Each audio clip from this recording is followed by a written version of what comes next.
Blade Luna here, Kyosho Pilot. Hey, I actually got a few emails about people asking about my pit area. What it's like at the house. I appreciate it. And also to the people that have subscribed and to the old channel, which I know got messed up, and which had a lot of people from there. I couldn't get a hold of. I know how to get a hold of all the subscribers, all that. I'm not real big on YouTube or any of the fancy stuff or anything like that. Speaking of which, anyone got any suggestions for a video editor? So if you like that kind of thing, let me know. Comments or email me or something. Like I said, I'm not really big on all that stuff. I keep it really simple. Anyway, about my pit. This is basically it. It's like affectionately my kids. They call it the garage, which I have this lighting system now, so it can go up or down, left or right, forward and back, if need be. I have some of the other stuff, a few of my other tools. I also do a lot of woodworking, so I get a lot of do some of these things. I have some of this stuff over here. I have an inker system, so these are my templates over here. Some of the other stuff. Those that you do know me, I do a lot of guitar work, and I play. Used to play in a lot of bands back in the day. So I have some of my other stuff, my guitar stuff and everything, so I can move this back and move it up so I can have guitars and things like that over here. I was just gluing up some tires here a little while ago. Probably do one here in a second. But in general, here's some of my area. I keep my toolbox over here for my RC stuff. It's not like a permanent fixture like my other stuff. In the background, you can kind of see one of our other lathes. We got several other ones that we use. There's a smaller mill. We have two knee mills, a couple of bridge ports. We're putting it in a facility in the back. This general area, though, is approximately, I think these two garages are 20, or this particular one, I'm sorry, is 24 or 25 by, or 20 by 25. And then there's some of the other stuff that we have over here. There's an inker system. It's not much for RC stuff today. I mean, some, but others have asked about the lathe. I got a bit of a mess over here. This is this one's off right now, so this is our DRO. So we use this so that way it's like when we need to make measurements also too, so they're used as a semi-automatic. It does have CNC capabilities, and these are a quick change. So if I have to do one thing or another, I just use these. If I have to face off something, we use this a lot for quick prototyping and things. So if we need to do one part and then we do another one, we have to change out, put a chamfer edge on it, and then we got that set. I'm not sure if the camera is picking all this up, but anyway, and then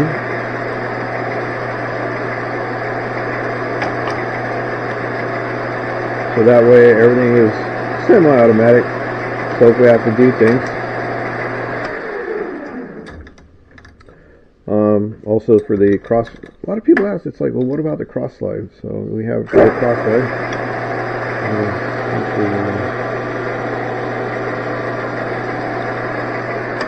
Also use it a lot for the threading and things like that. So, but let's see, the DRO. Let's see. This is, so as you can see, as I crank the wheel, or as it begins to move.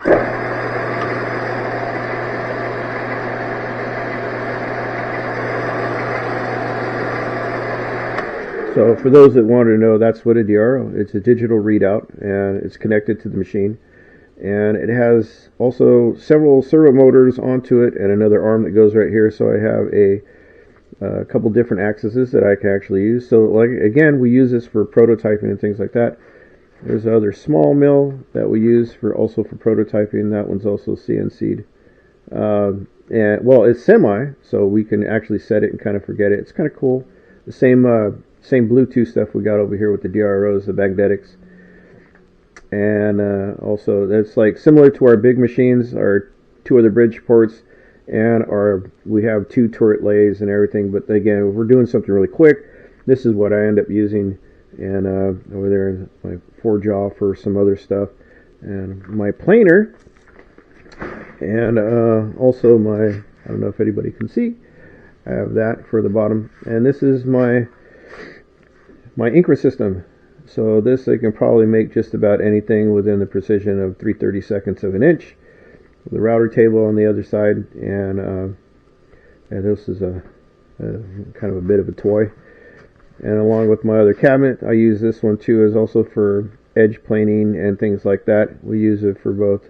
We have different bits so that I can use it for both either metal or for wood. Mostly use it for wood because the metal ones are a little bit different. And the cabinet I made, it's like I needed a table, so I thought, you know what? Oh, and check it out.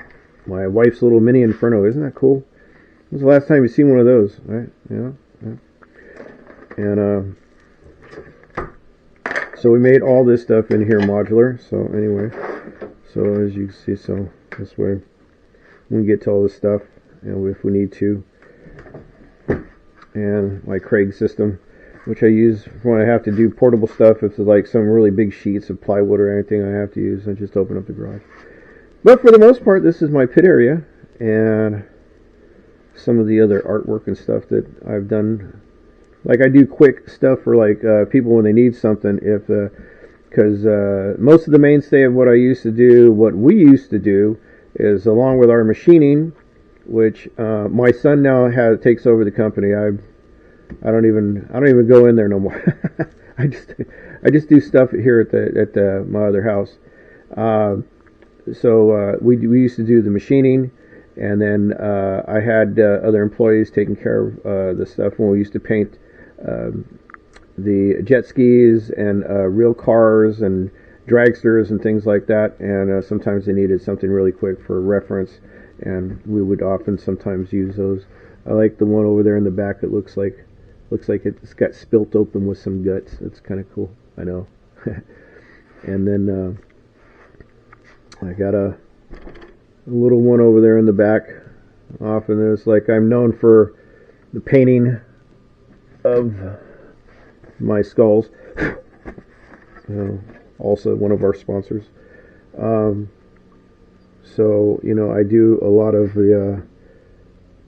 I don't know if the camera's picking that. It might get a flash. But I'm known for my artwork and my RC painting. Usually a lot of, I don't know if you can even get into detail on any of that, but usually my work is, I don't know, I'm pretty well renowned for all that, and so along with the work we do for the choppers and things like that. I don't often paint too many of the RC cars anymore because it can get kind of pricey for what they want, and so I just kind of usually avoid it. Also with our other sponsors, speaking of which, and with House of Color and Iwata airbrushes, and these are the stickers and stuff. So we also did stickers. We did we still do commercial stickers, like like the real big ones, but our machines they're like 60 inches plus, so we would do like banners for the city and things like that. We still do those, but a lot of times people would want like 2 or 3 small stickers or just a sheet, and it's like it'd take a lot of material, so we don't do that anymore. Sometimes we sell commercially to the RC industry stuff, but not too often. But these are easy to do if you want. You can do printable vinyl. If you get a laser jet type printer, if you have one of those, and this is die cut. It's like 3 stickers on top of each other. This is old school. I like the old school stuff. The colors are more vivid.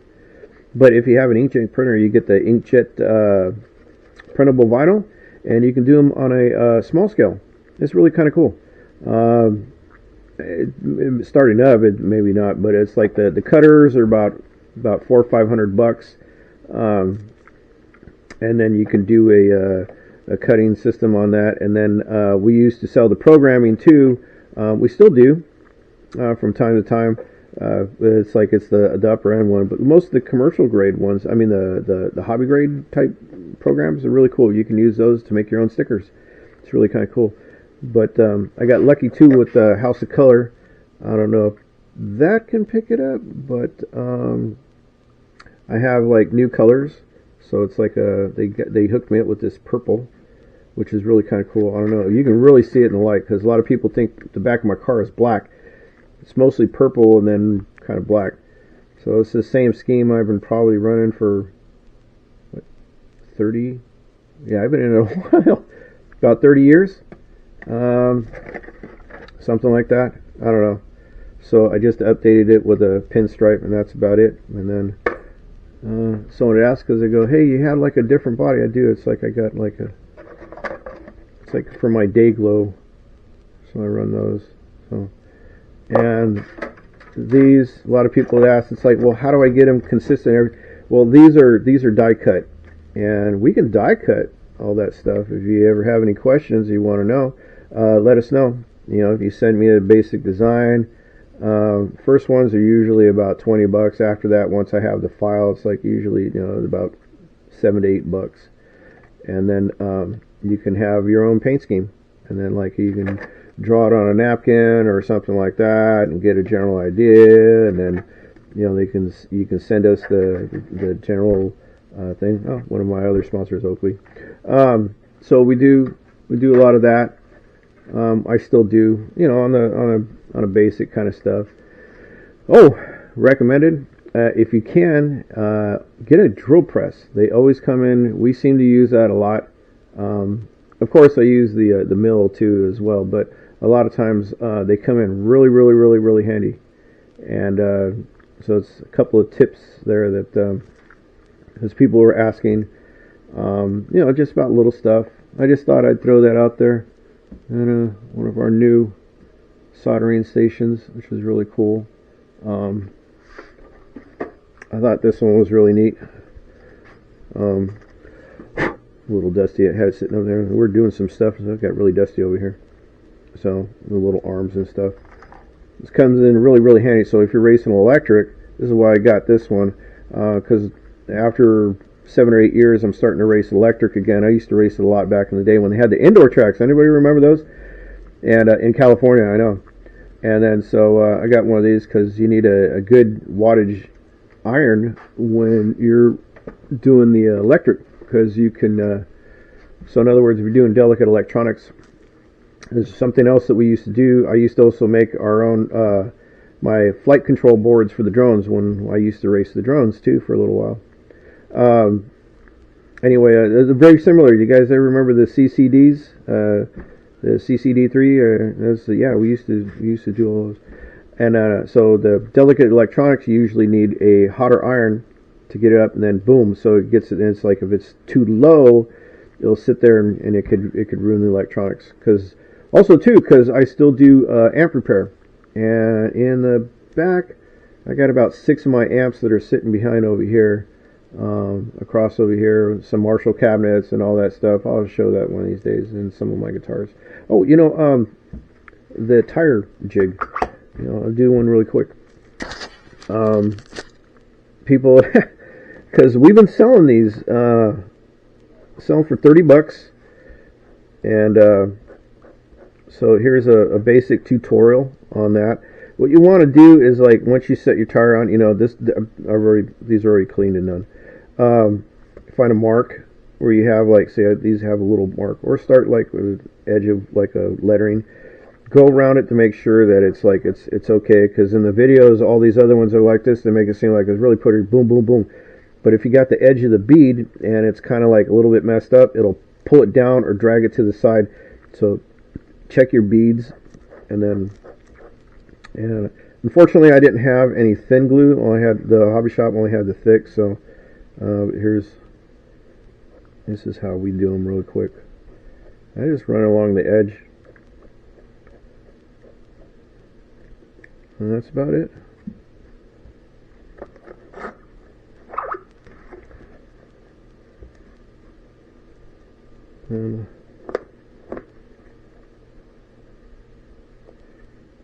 And all set. I don't know if they'll pick that up, but a nice little bead. So anyway, that's these are $30. It doesn't come with a wrench because most of the time most people usually have these, but you'll need a 5/16, 5/16, and so this right here, as I had in the other video, the ones that we've been selling are a little bit different. It isn't knurled or anything like that. This will move back and forth. This is another pedestal, so that way when you do like a truggy tire, because the truggy tire is a little bit taller, so this particular one, unlike other ones on the market, they're like 60, 70, 80 bucks, and you have to buy a separate one. This one you only have to buy one, so you buy this one. We're going to make one where actually you can have a tool holder, so if you get a 9/16 like an L type Allen key, and you can put it over here on the side, so that way you'll always have your Allen key, the specific one that you need. I mean, not that it can't, because you can actually use these with our engine tooling too. Anyway, on that some other time. So you take this pedestal. I had it in one of the other videos, I believe, but I'll show it again.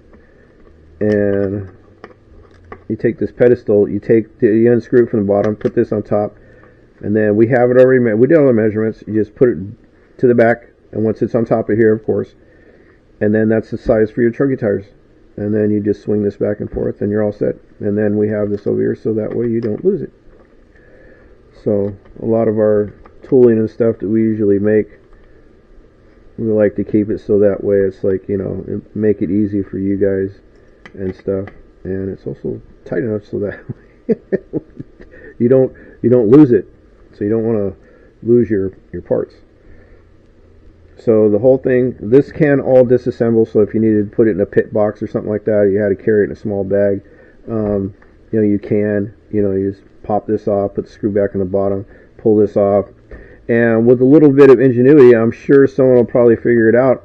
You can probably do your short course tires. The only one that's different is the 10 scale one that we make, and it's because of the whole dimensions of the 10 scale tires. It has to be a little bit different.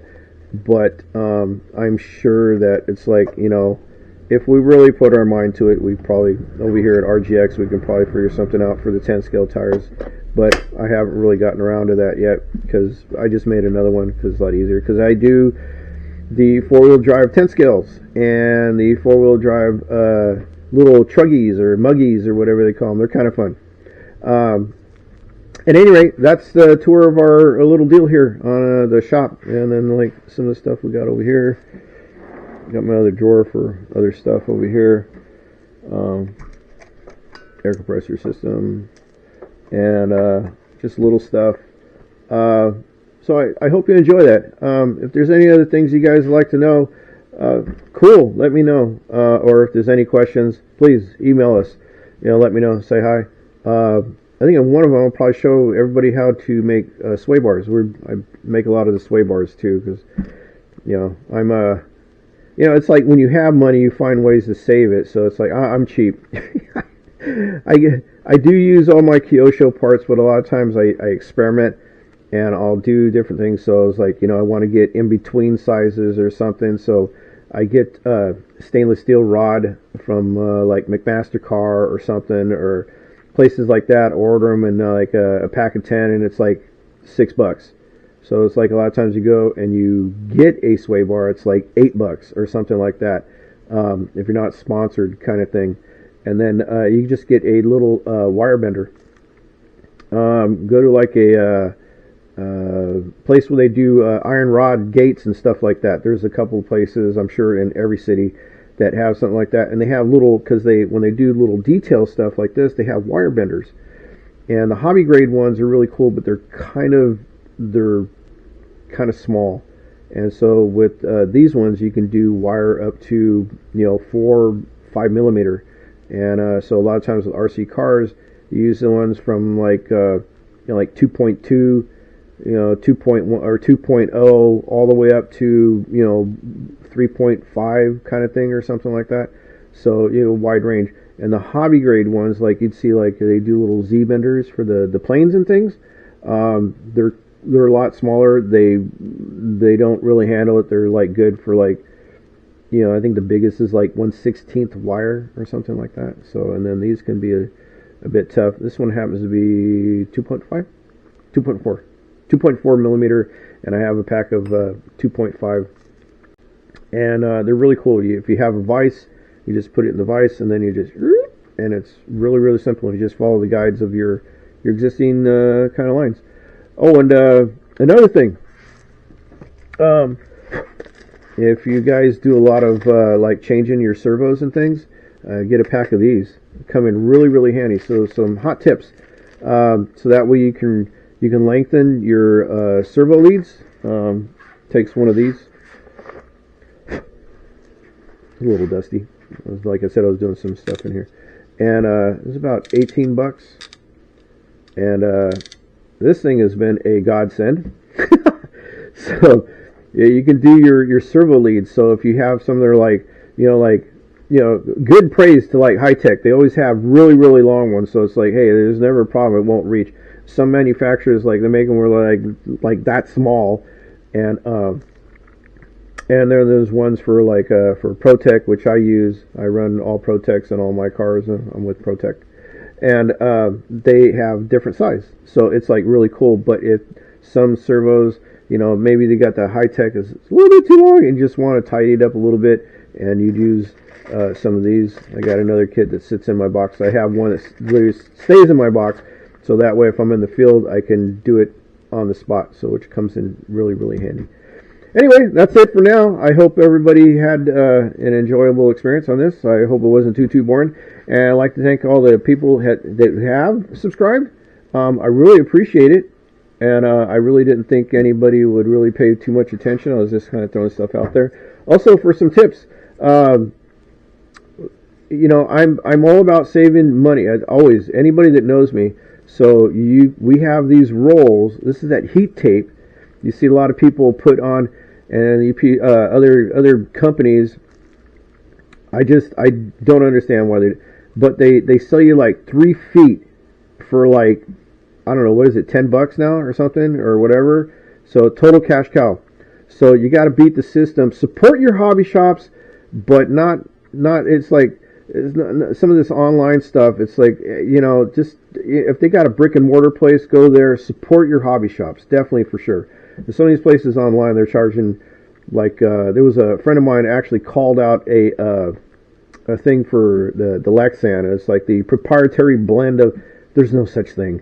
It's like they come from 2 major manufacturers, Bear Industry and GE, and there's 4 other places that actually manufacture it. Bear Industries is in Germany, which you should be familiar with the aspirin, and General Electric, which is in the United States, and they have several major facilities for all that.